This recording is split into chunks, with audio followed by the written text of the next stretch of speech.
Hello, eighth grade. I just wanted to provide an audio recording of the text that we read yesterday, Frankenstein. So I'm going to go ahead and share my screen.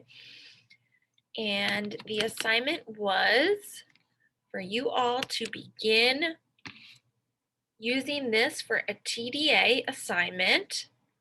And what I want to do is just have this video so that if you come across some words, and there are many words that are big that you may not have seen before, use this as a support to follow along and listen. So this is an excerpt. That means it's taken from Frankenstein. Okay, and it says, in this excerpt, Victor Frankenstein, accompanied by his close friend Henry Clerval, is reflecting on the monster he has created. So I can't highlight as I read, but please follow along. I trembled excessively. I could not endure to think of, and far less to allude to, the occurrences of the preceding night.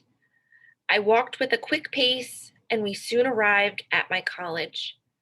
I then reflected, and the thought made me shiver, that the creature whom I had left in my apartment might still be there, alive and walking about.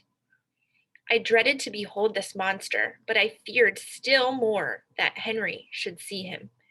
Entreating him, therefore, to remain a few minutes at the bottom of the stairs, I darted up towards my own room.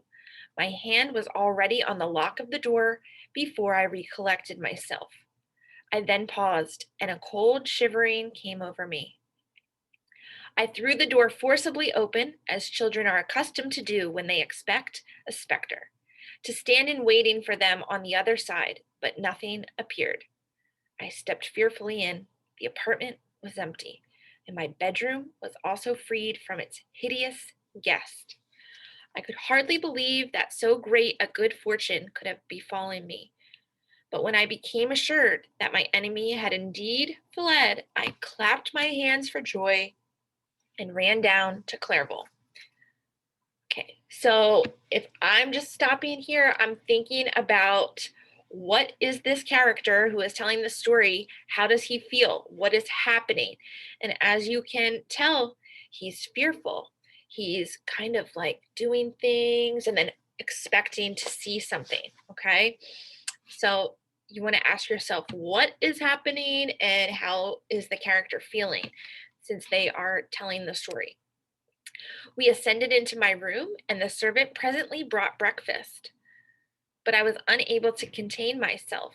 It was not joy only that possessed me. I felt my flesh tingle with excess of sensitiveness, and my pulse beat rapidly.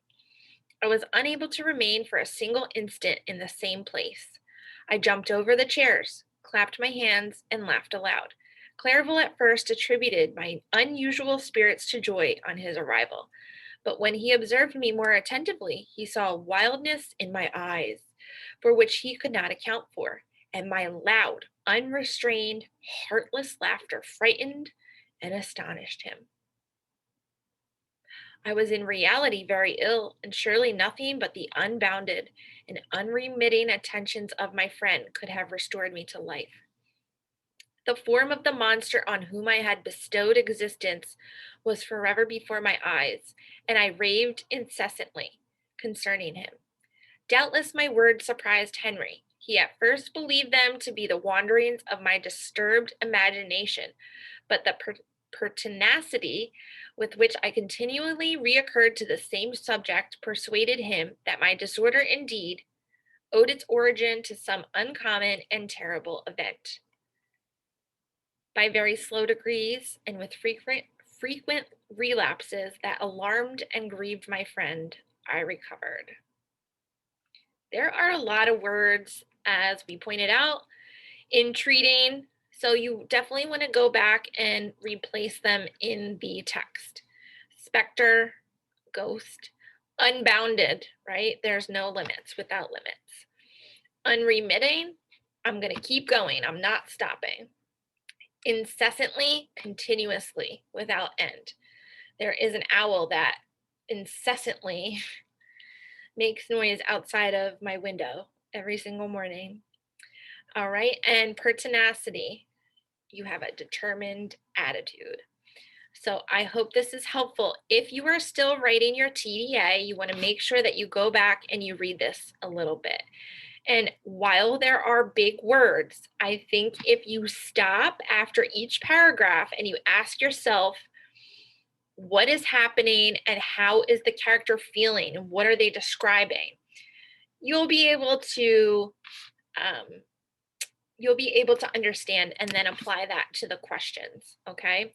So the questions, reread the sentences from the passage and which 3 words or phrases from the excerpt best helps you assess Victor's state of mind. So if it says Victor's state of mind here, you want to go back and see where you can find the text talking about Victor's state of mind. Then again, they're all going to link together. So number 2, thoughts and feelings, right? We want to pay attention to Victor's thoughts and feelings. How does he describe his own thoughts and reactions? If you're asking yourself what's happening and how are the characters in the story and that are telling the story feeling, this should be no problem. And number 3, it's a cause and effect question. What is the cause of Victor's apparent excitement in the passage? Okay, so, oh, I'm sorry, I missed another one. And number 4, again, they're going to link together. Once you find that answer, give the evidence that supports your answer to number 3. Okay, you should not read this passage one time and then answer the questions. You need to go back, do it again, find the evidence, and then you can find your answer. So that was the excerpt from Frankenstein today, and I hope that this might be helpful as you draft and try your first TDA on your own. All right, have a great day.